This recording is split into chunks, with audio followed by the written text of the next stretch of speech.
Welcome back, everyone. This is Go and Verify on Obidata Family TV, and my name is Jessica Chinwe. Here we talk about the past achievements of our principal, Peter Obi, what he has done both in the private sector and when he was the governor of Anambra State.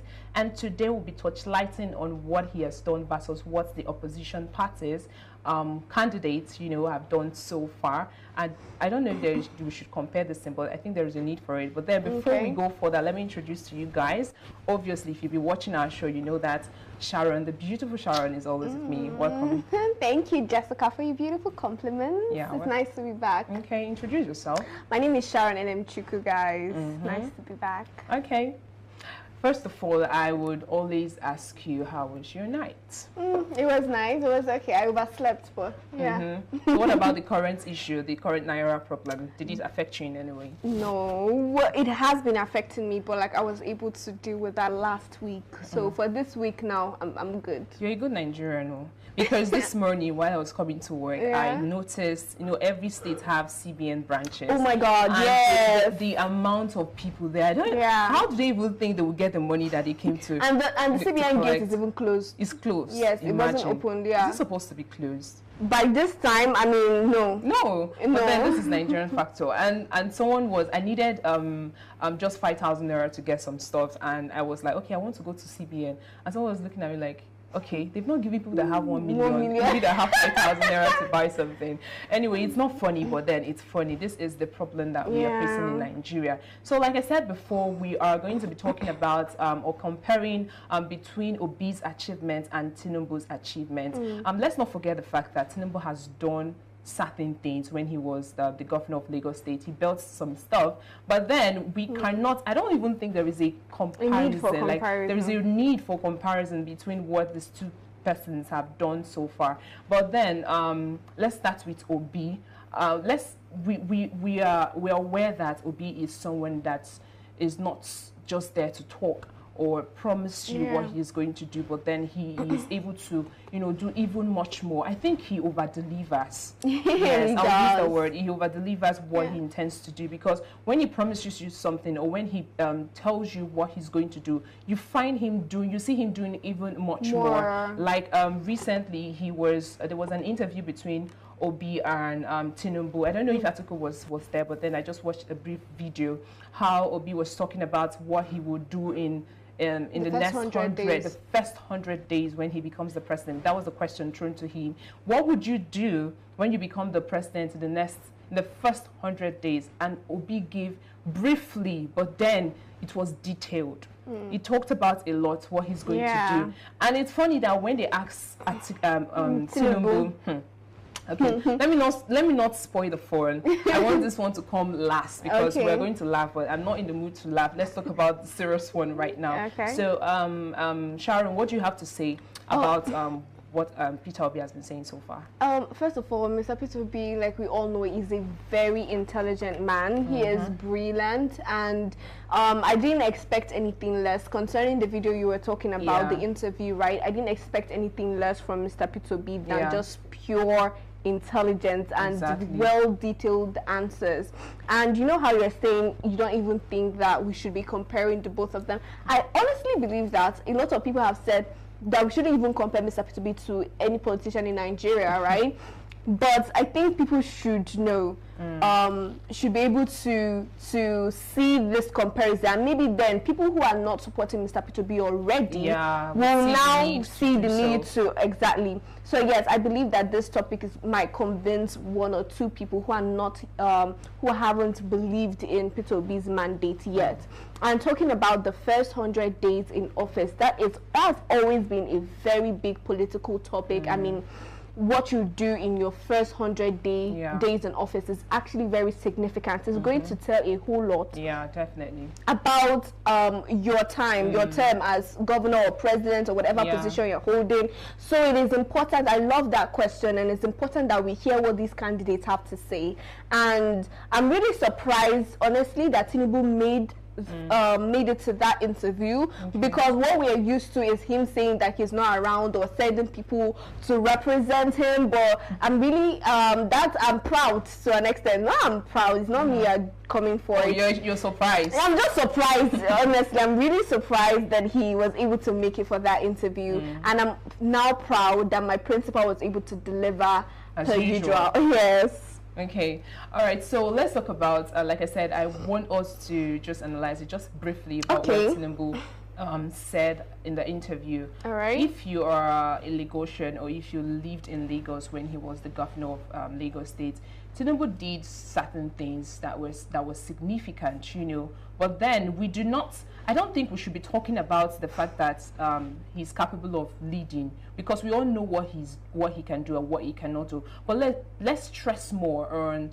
his physical and mental state. I wanted to say that, yes, that's a major issue right now. Tinubu is vast when it comes to politics. He has he knows these things, right? Yes, he has knowledge about what to do and what not to do, and he has his own tactics, right? Yeah. But let's major on the fact that he's not physically stable and mentally stable. Now, there was a recent picture or video of when Tinubu went to Port Harcourt, and how the governor of Port Harcourt, Rivers State, you know, was trying to lift him up. Yes. It was like anytime you see Tinubu outside, there is always someone trying to help. That is not what we want in this country. The country is in a state of shambles, and we need someone who is physically, mentally, spiritually, whatever, sound, fits honestly, in all areas. Because you were mentioning that, you were talking about that, and this is what I wanted to bring to the table. It's the fact that, yes, Tinubu did some things when he was governor of Lagos State, but it did. And when he did that, he was younger. To me, he was just younger than he is now. Not as sick as he is now. I mean, health-wise. You look at Tinubu's interviews, videos, and this man can barely hold himself together. He needs people around him. Someone said this is the time where Tinubu should be retiring and just enjoying his grandchildren and just chilling, for real. It's not a time. You're leading a country like Nigeria. If it was a small country or a state, wherever, this is a full country with baggages of wahala. So we need someone who is sound health-wise. We need someone who is mentally able, who has the agility, who has the capability. Let's look at P2B. There's something, I don't know if you've noticed it, right? But if P2B is about to go for an interview, or he's about to address a crowd, and there's a staircase, the way he runs that staircase, the way he just climbs it, you see he's agile, and he's still strong, and that is what we want. You want to lead Nigeria, fine and good. You have plans for Nigeria, but then we don't want the situation that we're already experiencing repeating itself, where you're always leaving the country for healthcare, and things are just, before you come back, some senators have squandered half of Nigeria's resources. We don't want that. We need someone who is able to walk, and who has the strength, to be able to, the stamina to be able to take charge of the leadership of this country. Exactly. And let's even look back to when Buhari became the president, how he left Nigeria for the first 7 months when he entered office, and he left to get medical treatment. You know, it's just crazy that Tinubu is declining in his cognitive skill. Like, why do we have to stress on this issue? We understand that, like I said before, Tinubu is vast in some certain things. And it's even funny that even if Tinubu is a master strategist when it comes to corruption and everything, people don't even care. Some people do not care. Even if he's a hoodlum or whatever, they do not care. So we are not focused on whether Tinubu is this or that. We are more focused on the ability, the capacity, the strength, physical and mental. So that is it. And it is funny that when they were having this interview and they were responding to the question, they asked him, what would you do in the first 100 days when you become the president of Nigeria? And the first thing he said was, first of all, we are going to start running. Let me even quote it the way he said that. I don't really want to laugh because I'm trying to hold myself. So Tinubu said something like, he said, in the first day, we're going to hit the ground running. Second day, we're going to continue running. And I'm like, running to where? Wait, what are the things that you're going to do? What is running? Where are you guys running to? Wait, is this the Olympics? What is running? Wait, for you. say first day they are going to run. Who are you? They are going to run. They are going to start the race. What race? We need strategies. We need things that we are going to do in order to get us out from this bondage of a so excuse me. When you said that, what were people saying? Like the people in the crowd. What do you expect them to say? They're going to clap as usual. There are people there that are churning up. Oh my goodness! But then he made certain points. Like first of all, he mentioned that he's going to reinforce the private businesses, how he's going to give them loans and, you know, help them in their business, and electricity and all of these things, and agriculture. He's going to empower the youth and give them more opportunity in the farm so that they're going to plant and all of those things. I mean, we are in the 21st century. It doesn't negate the fact or demean the fact that agriculture is important. We need food. But then the way he was saying it wasn't clear enough. It's just like there is no strategy. Yes. This is just the usual circle we keep hearing and we keep going through. I have a problem, right? With what you just said, what Tinubu really actually said. He said that he's going to give tools to Nigerian youths to assist them with farming. First of all, my question is this. It's not every... Agriculture is important. Of course, it's very important. Mr. People say that a whole lot. But it's not every Nigerian youth that is interested in farming. If you want to support a Nigerian youth, right, you should support what they are already doing, not giving them an idea of what you think will actually help the economy. We have farmers, we have people who are already farming. Why not give them the tools, right? What is this with youth and he said something about youth being lazy. What is it with youth and laziness and even the current government? Why do people keep talking down on Nigerian youth for crying out loud? Nigerian youth are the most hardworking set of people that anybody can have, for real. These people are so hardworking. And it's really crazy because despite the kind of environment, the kind of situation, the economic situation that Nigerians constantly find themselves in, they are still thriving. Imagine a situation where the society now favors these Nigerians. So it's actually heartbreaking whenever these people come out and say Nigerian youths are lazy. On which basis? Who conducted that research for you? Who did that? And then the whole giving them tools. Sir, with all due respect, sir, please give farming tools to farmers that are farming already, and give farming tools to youths that are interested in farming. If people are interested in entertainment, for crying out loud, look, one of the sectors of Nigeria that has given Nigeria the kind of image that we are having right now is the entertainment industry. The positive, exactly, the positive one is the entertainment industry. So why is it not? I don't like where, anyways, I don't know whether it's Gen Z or millennial or whatever they call it. They just see some profession as professions and the others as just a waste of time. Maybe because, you know, when you talk about this particular thing, let's look at NSAS, right? And how they keep molesting young people because they carry laptop. Maybe because they are not carrying cutlass and hose. That's why people are think they are not responsible. But for crying out loud, people have jobs with their laptops. They have things they are doing.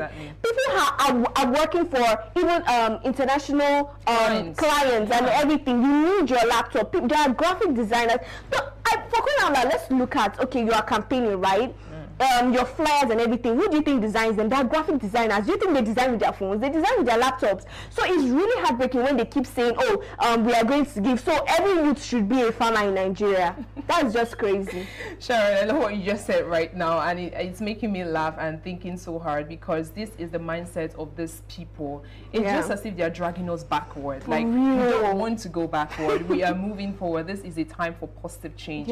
And Peter Obi also said his own. He gave a very candid response to the question. But I think we will go on a very short break. And when we come back, we dissect this one after the other. Don't go nowhere. Labour Party, Labour Party, Labour Party, Labour Party, LP, can you get a vote? Labour Party, Labour Party, LP, can you get a vote? Labour Party, Labour Party, Labour say, Mama Papa na want, Labour Party, Mama Papa na want, Labour say, Mama Papa na want, Labour Party, Mama Papa na want,